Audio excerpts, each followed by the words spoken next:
శ్రీలంక సముద్ర తీరంలో భారతీయులు వలస వచ్చి స్థిరపడ్డ ఒక పల్లెటూరు. వాళ్ళు ఉండటానికి వీల్లేదంటూ స్థానికులు దాడులు జరుపుతుంటే ఏ క్షణంలో ఏం జరుగుతుందో అని ఆ పల్లె జనం ప్రాణాలు గుప్పెట్లో పెట్టుకు బతుకుతున్న రోజులు. మొగలాయిలు హిందువులు పెట్టే కష్టాలు చూడలేక జిజియాబాయి తన కొడుకు శివాజీకి విలువిద్యలు నేర్పించి వీరుల కథలు చెప్పింది. తన కొడుకులో పౌరుషాన్ని రెచ్చగొట్టి వాళ్ల మీద తిరగబడేలా చేసింది. అప్పటి మొగలాయిల సేనాధిపతిగా అఫ్జల్ ఖాన్ అని ఉండేవాడు. వాడు పొడుగ్గా 7 అడుగులెత్తున రాక్షసుల్లా ఉంటాడు. వాడు కూడా శివాజీని ఏం చేయలేకపోయాడు.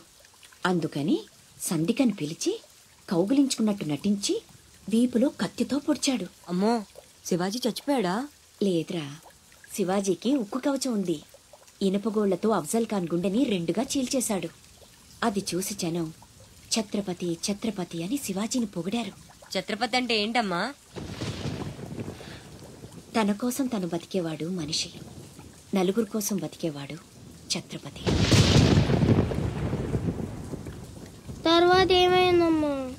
తననంత వాణ్ణి చేసిన తల్లి కోసం శివాజీ పెద్ద కోట కట్టించి బంగారు ఉయ్యాలు చేయించి అమ్మను బాగా చూసుకున్నాడు. నేను కూడా పెద్దయ్యాక నీకోసం పెద్ద మేడ కట్టిస్తానమ్మా. నీకు ఈ కష్టాలు ఏవీ లేకుండా చేస్తాను. నేను మహారాణిలా చూసుకుంటానమ్మా.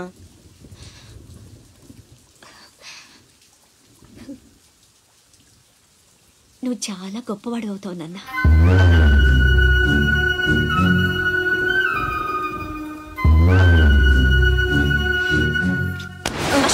నువ్వేంట్రా మామకి ఇల్లు కట్టించేది? పోయి మీ అమ్మకి కట్టించుకో. అశోక్, ఏమిట్రా మాటలు? అందరూ అంటున్నారు వాళ్ళమ్మ చచ్చిపోతే నాన్నకి నిన్నిచ్చి పెళ్లి చేశారంట. అంటే నేను ఒక్కడనే గాని కొడుకుని, వాడు వాళ్ళమ్మ కొడుకు. తప్పు నాన్న. రామలక్ష్మణులు కూడా ఒక తల్లి బిడ్డలు కాదురా. అన్నదమ్ములంటే వాళ్ల గురించే చెప్పుకుంటారు. మీరు కూడా అలాగే కలిసి ఉండాలిరా. మీరిద్దరూ దెబ్బలాడుకుంటుంటే నేను భరించలేనురా. అది నాకు చావు కన్నా పెద్ద శిక్ష.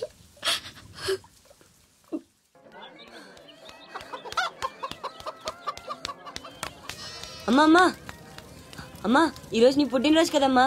నీకు ఇష్టమని జంట మామిడి పళ్ళు తెచ్చాను.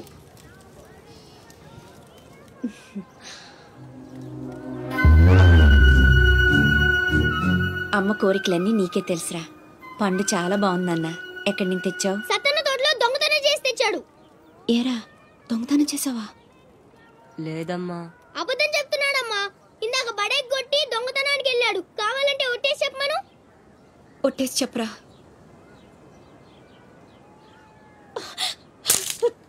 దొంగతనం చేస్తావురా? నువ్వెంతో గొప్పడు అవుతావని ఊహించుకున్నాను. ఇదే నువ్వు చేసిన పని. ఇంకెప్పుడైనా చేస్తావా? చెప్పు. పోరా, నీ మొహం చూడాలంటే అసహ్యంగా ఉంది. ఇంకెప్పుడు నాకు కనిపించకపో.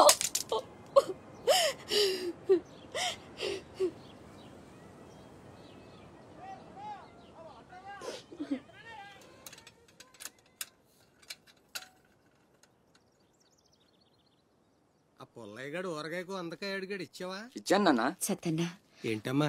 మా పెద్దబ్బాయి వీటిని మీ తోటలో దొంగతనం చేశాడు. క్షమించన్నా. బలేదానివమ్మా. ఇది నీకు ఇష్టమని అడిగాడు. దాందే ఉంది తీసుకెళ్ళరా అంటే నాకు ఒట్టినే వద్దు అని తోటలో సందటాల దాకా పనిచేసి మరీ తీసుకొచ్చాడమ్మా. ఇంకో 4 పట్టుకెళ్ళరా అంటే నేను మా తమ్ముళ్లాగా ఈ జంట మామిడి పళ్ళు అంటే మా అమ్మకి ఎంతో ఇష్టమని కోసుకెళ్ళాడత్తా.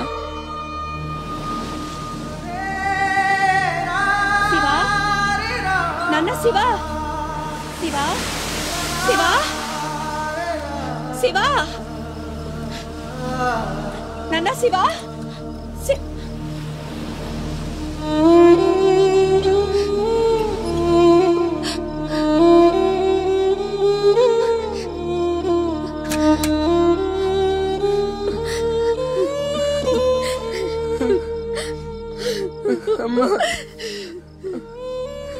ఎందుకు నాన్న నిజం దాచావు? ఒట్టేయమన్నప్పుడైనా ఎందుకు చెప్పలేదురా? ఒట్టేసి ఒక మాట, వేయకుండా ఒక మాట చెప్పనమ్మా.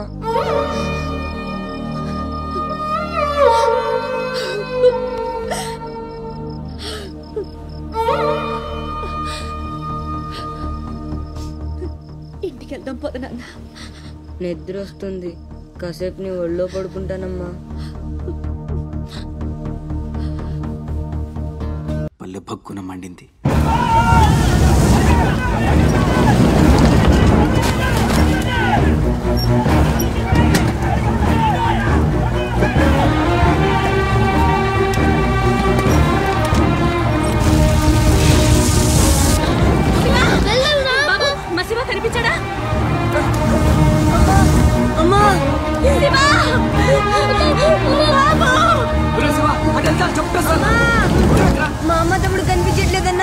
తమ్ముడు ఏదో పడవ ఎక్కే ఉంటారా, నువ్వు ఎక్కరా.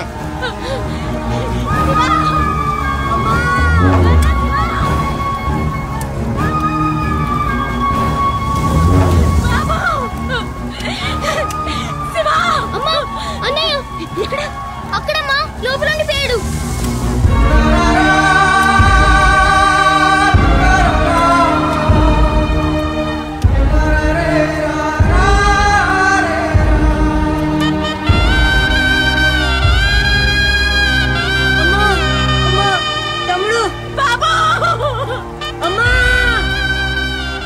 దూకితే చచ్చిపోతావరా, వెనక్కలు ఏదో పడవలో వస్తారులేరా.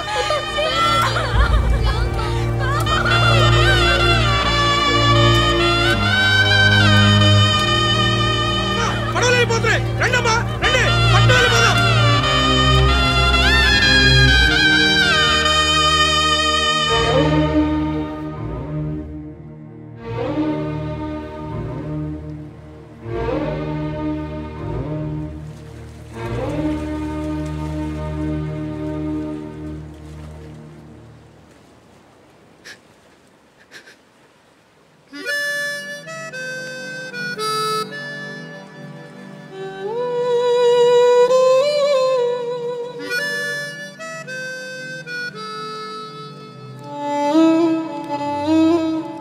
నా పేరు భద్రం. శివాజీ.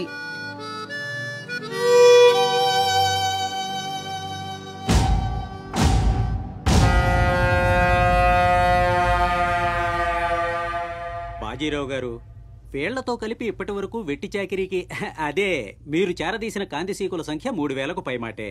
మరి మాకు కూడా థ్యాంక్ యూ సార్. వాళ్ళకి పొజిషన్ ఏంటో ఓసారి చెప్పు. అలాగే సార్. చూడండి, మీరంతా ఈ దేశంలోకి దౌర్జన్యంగా ప్రవేశించారు. న్యాయంగా అయితే మిమ్మల్ని వెనక్కి తరిమెయ్యాలి. కానీ అన్న బాజీరావు గారు మీ మీద జాలి పడుతున్నారు. కాబట్టి మేము చూసి చూడనట్టుంటాం. గుట్టుగా కాగితాల మీద సంతకాలు చేసి ఆయన పెట్టింది తిని బతకండి.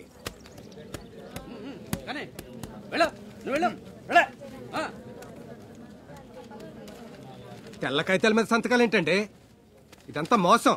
మాకు తెలిసా మాత్రం మేము చదువుకున్నాం. ఇక్కడ కాకపోతే బయట ఎక్కడో పని చేసుకు బతుకుతాం. మేము సంతకాలు పెట్టమండి.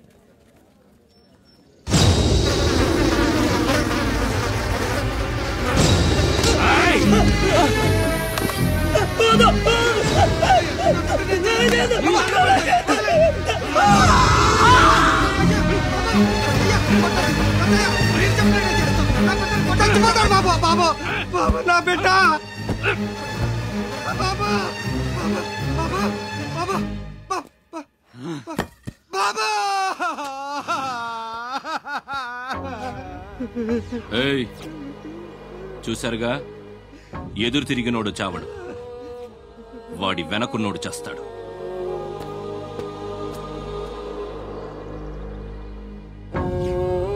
ఈ షిప్పులకి సరుకెత్తడం దించడం నా లీగల్ వ్యాపారం.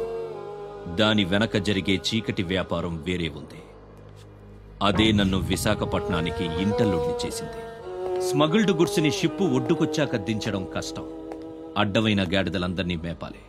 అందుకని షిప్పు సముద్రంలో ఉండగానే ఆ సరుకుని ఒడ్డుకు చేర్చాలి. అది మీరు చెయ్యాల్సిన పని. ఇల్లీగల్ వ్యాపారం కాబట్టి వేరే గ్రూపులు ఉంటాయి. సరుకు కోసం దాడులు జరుగుతాయి. అవతల వాళ్ళకి భయపడు, పోలీసులకి జడిసు, సరుకక్కడ వదిలి రావద్దు. పొట్టి చేతులతో ఇక్కడికొస్తే అక్కడ మిగిలిన ప్రాణాలు ఇక్కడ